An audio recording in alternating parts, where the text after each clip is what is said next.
जय हिंद दोस्तों, कैसे हैं आप सभी। आशा करता हूं आप सभी ठीक होंगे। तो दोस्तों, जैसे कि हमने अपना क्लास 12 का चैप्टर 1 स्टार्ट किया था, संबंध एवं फलन।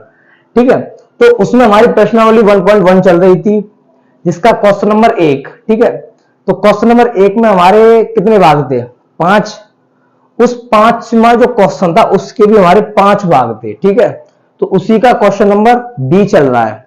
ठीक है, तो क्वेश्चन नंबर बी, तो उससे पहले हम ये देखना चाहते हैं कि क्वेश्चन नंबर 1 में ये कह रहा था हमें कि निर्धारित कीजिए कि क्या निम्नलिखित संबंधों में से प्रत्येक स्वतुल्य, सममित तथा संक्रामक है। ठीक है, ठीक है। उसके बाद क्वेश्चन नंबर 5 में क्या कहता है कि किसी विशेष समय पर, कोई विशेष समय पर किसी नगर के निवासियों के समुच्चय में निम्नलिखित संबंध आर। ठीक है, तो हमें क्या दिया हुआ है?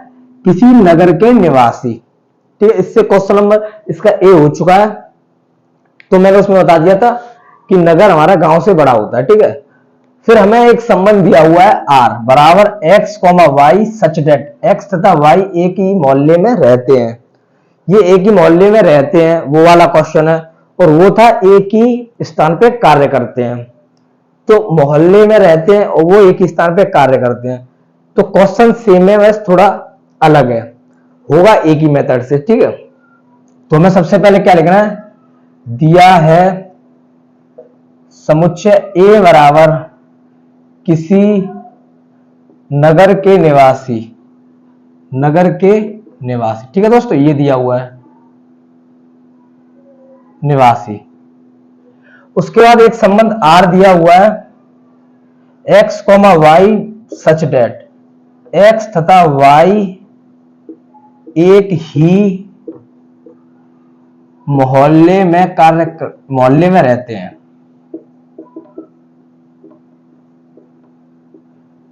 तो ये हमें दिया हुआ है क्वेश्चन में। ठीक है, इतना हमें एक समुच्चय दिया हुआ है जो कि मैंने इससे निकाल दिया। उसके बाद एक क्वेश्चन दिया हुआ है संबंध आर। ठीक है, उस संबंध आर से मैंने निकाल दिया। उसके बाद हमें क्या लिखना है?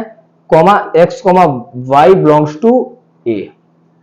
ठीक है, तो ये हमारा प्रॉपर संबंध बन गया। ठीक है, अब हमें करना है कि करके चेक कि कौन सा स्वतुल्य है, कौन सा सममित है, कौन सा संक्रामक है। ठीक है, तो मैंने इतने सारे क्वेश्चन करा दिए, कम से कम ये तो समझ में आ गया होगा स्वतुल्य में क्या लेकर चलना है, सममित में क्या लेकर चलना है और संक्रामक में क्या लेकर चलना है। ठीक है, तो सबसे पहले चेक करेंगे स्वतुल्य संबंध।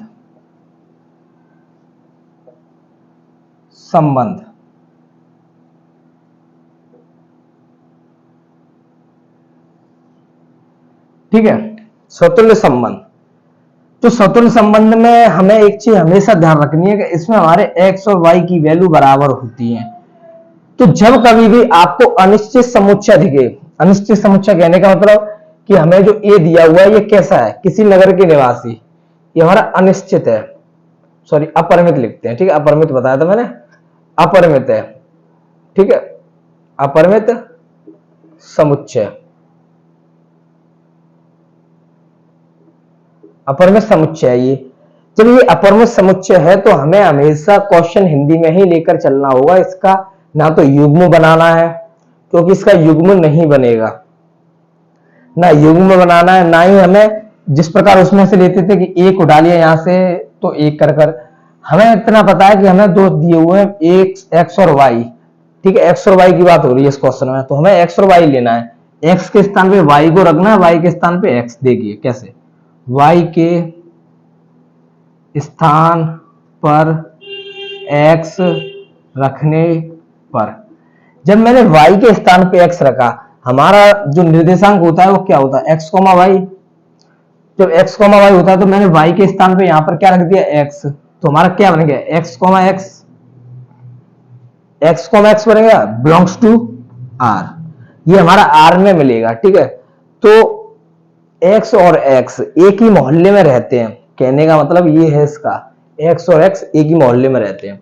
तो हमेशा स्वतुल्य के लिए इसी प्रकार धरना होगा कि y के स्थान पे x रखना होगा और x के स्थान पे y। ठीक है, फिर क्या लिखना है? For every x belongs to a। ठीक है, अब इसी प्रकार हमें रखना है x के स्थान पर y रखने पर, अब मैंने इस x के स्थान में क्या रख दिया y, तो क्या हो गया y comma y belongs to r comma for every y belongs to a।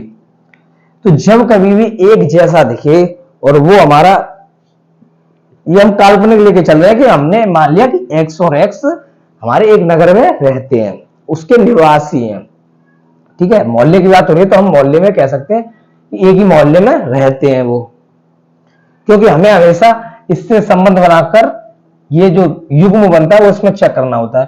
तो हम ये कह सकते हैं कि x और x एक ही मोहल्ले में रहते हैं। मान लीजिए एक कोई मोहित नाम का लड़का है, जो मैंने इससे पहले क्लास में एग्जांपल दिया था, उदाहरण दिया था, मोहित में आप ले लीजिए रोहित, ये रोहित है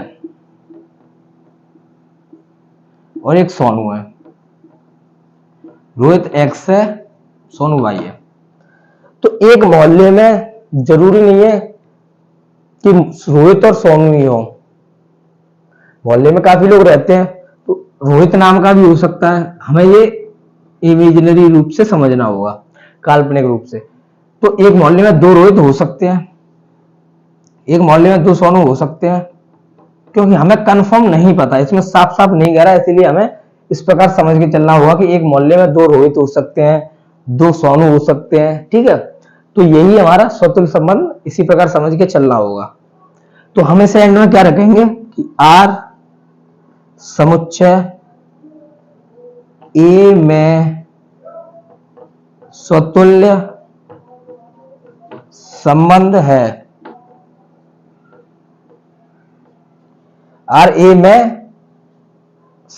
समुच्चय A में एक स्वतुल्य संबंध है, ठीक है, एक स्वतुल्य संबंध है। अब इसके बाद हमारा आता है सम्मित संबंध। क्या आता है? सम्मित संबंध। तो उससे पहले इसे कीजिए नोट, इसके बाद हम चलते हैं सीधे सम्मित संबंध पे, ठीक है। तो हमें स्वतुल्य में हमेशा क्या ध्यान रखना है कि जब कभी भी अपरिमित बने तो हमें डायरेक्ट हिंदी वाला रूप लेकर चलना होगा। इसमें हमारा युग्म बन नहीं रहा, कोई भी युग्म नहीं बन रहा, इसमें कोई भी अवयव है नहीं है, तो हमें इस प्रकार लेना होगा कि y के स्थान पे x रखकर चेक करना होगा और x के स्थान पे y।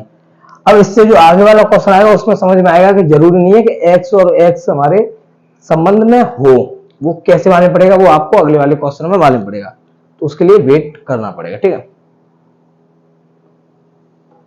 अब हमें क्या चलना है? सम्मित संबंध। सम्मित संबंध, सम्मित संबंध के लिए हमें क्या करना होता है कि हमारी दो शर्त, एक शर्त इसकी शर्त क्या होती है कि x और y जो है वो हमारे R में बिलोंग करनी चाहिए, R में मिलनी चाहिए, बिलोंग्स टू R, ठीक है। उसके बाद जब हम सिद्ध कर लाते हैं तो वही उल्टा हो जाता है, मतलब y का x और x का y हो जाता है, तो वो भी हमारे इस संबंध में मिलने चाहिए। हमने अब तक ये किया था, लेकिन इस क्वेश्चन में हमें मोहल्ले की बात कर रहा है, क्योंकि हम सम्मित में इससे उठाएंगे। तो इससे उठाने के लिए सबसे पहले आपको ये हमेशा ध्यान रखना होगा कि आपको पहली शर्त तो सीधे सीधे यही रख लेनी है। कैसे रख लेनी है कि x तथा y एक ही मोहल्ले में रहते हैं, x तथा y एक ही मोहल्ले में रहते हैं, मतलब x, y belongs to R। ये तो हमें संबंध में दिया था, क्योंकि मैंने जब युग्म बन रहे थे तो मैंने उसमें उठाया था ना यहां से, तो इसी प्रकार ये उठा लिया, ठीक है। अब हमें सिद्ध करके क्या लाना होता है? सिद्ध करके क्या लाना होता है? ये कॉमा इन्वर्टेड कॉमा के अंदर बंद करना है। तो सिद्ध कर हमें ये लाना होता है कि पहले तो x और y एक मोहल्ले में रहते थे, हमें सिद्ध करके ये लाना है कि y तथा x भी एक ही मोहल्ले में रहते हैं। देखिए ये है सोनू, ये है रोहित, तो ये दोनों एक ही मोहल्ले में रहते हैं, ठीक है। तो मैंने कहा कि सोनू और रोहित एक ही मोहल्ले में रहते हैं। सोनू और रोहित एक ही मोहल्ले में रहते हैं। दूसरा व्यक्ति ये कह रहा है कि रोहित और सोनू, मैंने इससे पहले रखा, इसे बाद में रखा, लेकिन दूसरा व्यक्ति इससे पहले रखकर इसे बाद में रख रहा है। तो बात तो एक ही है ना, कि चाहे ये कह लीजिए आप सोनू और रोहित एक मोहल्ले में रहते हैं, या ये कह लीजिए कि रोहित और सोनू एक मोहल्ले में रहते हैं, तो बात एक ही है। तो जब हम ये कह सकते हैं कि x तथा y एक मोहल्ले में रहते हैं, तो हम ये नहीं कह सकते कि y और x एक मोहल्ले में रहते हैं। तो ये वही बन गया कि y तथा x भी एक ही मोहल्ले में रहते हैं। तो सिद्ध होकर क्या आ गया, y, x belongs to r। ठीक है, एक ही बात है, तो जो कि इसमें मिलेगा, जहां x, y belongs to a। ठीक है, जब ये a में है तो हमें क्या लिख देना है, जब मतलब ये हमारा हो गया ना,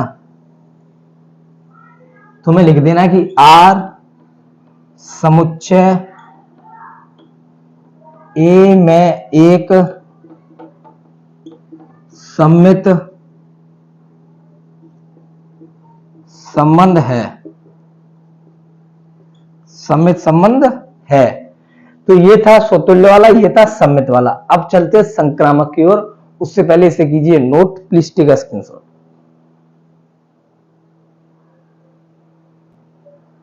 तो अब हम किसकी ओर चलते हैं, संक्रामक संबंध की ओर। लास्ट वाला है हमारा संक्रामक संबंध। तो संक्रामक संबंध के लिए भी यही है कि सबसे पहले आपको ये वाला उठाना है, जो दिया हुआ ऐसे उठाना है। ये क्या कह रहा है कि x तथा y एक ही मोहल्ले में रहते हैं। x तथा y एक ही मोहल्ले में रहते हैं, तो इसका मतलब है कि x, y belongs to r। फिर लिखते हैं हम और। अब हमारा जो शर्त, जब मैं इसका बेसिक बता रहा था, तो इसकी क्या शर्त थी, इसकी शर्त ये थी, इसकी शर्त क्या थी, इसकी शर्त ये थी कि जहां पे इसका एंड होता है, जहां पे इसका एंड होता है वहां से यहां पे उसकी शुरुआत होती है। यहां y पे एंड हो रहा है, तो मैंने y से ही शुरुआत कर दी, जहां से एंड वहां से शुरुआत। अच्छा, एक मोहल्ले में जरूरी है 2 व्यक्ति रहते हो, 3 ही रहते होंगे, तो संक्रामक के लिए हमेशा 3 लोगों की आवश्यकता पड़ती है। ठीक है, तो तीसरा व्यक्ति मैंने मान लिया z, तो y तथा z, तो हमें क्या लिखना है आगे, और कॉमा, इनवर्टर कॉमा के अंदर आपको बंद करना है, और y तथा z एक ही मोहल्ले में रहते हैं। फिर हमें सिद्ध करके क्या लाना है, इम्प्लाइड एट। अच्छा, जब हमारे x और y एक मोहल्ले में रहते हैं, फिर y और z एक मोहल्ले में रहते हैं, मतलब y x के मोहल्ले में रहता है और z के मोहल्ले में। तो मतलब कहने का ये है कि जिस मोहल्ले में y रहता है उस मोहल्ले में x और z भी रहते हैं। ठीक है, क्योंकि y दोनों के साथ है, तो जब दोनों के साथ है तो ये कट जाएगा। मैं इसे कर देता हूं, कट कर दिया ये मैंने, भाई नेगलेक्ट हो जाएगा, तो ये कट जाएगा। तो जब कट जाएगा तो क्या बचेगा, x और y।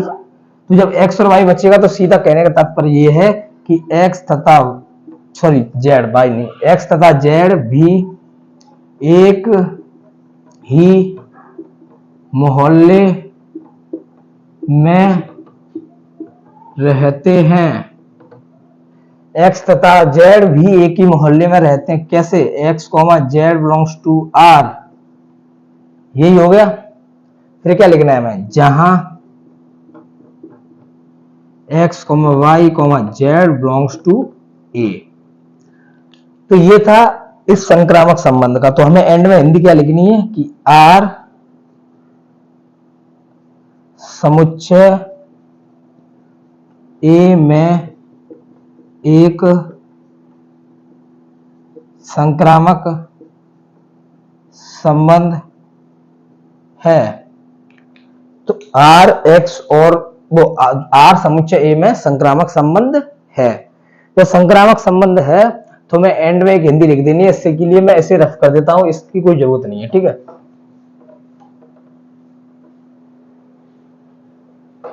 हमें एंड में क्या लिख देना है कि अतः आर समुच्चय ए में, भाई स्वतुल्य है, सममित है, संक्रामक है, तो हमें एंड में लिख देना है कि अतः आर समुच्चय ए में एक स्वतुल्य सम्मित और संक्रामक संबंध है। तो ये था आपका क्वेश्चन नंबर बी, पांचवें का क्वेश्चन नंबर बी, ठीक है। तो मुझे लगता है ये आपको समझ में आया होगा। तो अगर समझ में आया है तो चैनल को सब्सक्राइब कीजिए और वीडियो को शेयर कीजिए। इसके बाद हम क्वेश्चन नंबर बी की ओर चलेंगे अगली वाली क्लास में। आज के लिए इतना ही काफी। जय हिंद दोस्तों, बाय बाय।